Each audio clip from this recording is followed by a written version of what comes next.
hadalkan ama oraahdan waa oraah aad iyo aad u qiimo badan qof kastoo islaamana looga baahan yahay ilaahay baa subxaanahu watacaala ku dhaartay waxaan rajaynayaa khayr weyn oo iiga imaanaya ilaahay subxaanahu watacaala xaggiisa risiq fara badan maal shaqo fiican sharaf iyo xiriiro ballaaran iyo asxaab wanaagsan oo daacado ilaahay subxaanahu watacaala ku xiran ilaahay baan ka rajaynayaa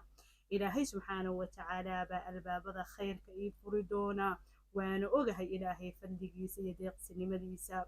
waxaan rumaysanahay ilaahay subxaanahu watacaala qadarkiisa waa rumaysanahay ilaahay subxaanahu watacaala wax walba inuu isiinayo alxamdulilah waana u mahadnaqayaa ilaahay subxaanahu watacaala dad badan ayaa i dulmiyey dad badan baa i dhaawacay i reebay i caayay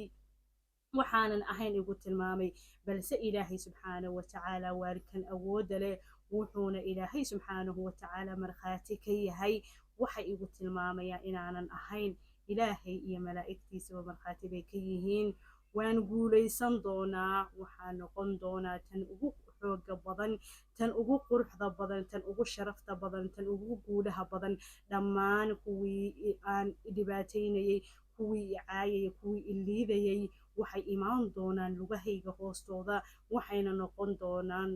dadka iigu dhow oo ii yimaada waxaas oo dhan aan kasoo sheekeeyey waxaan ku qabaa kalsooni buuxda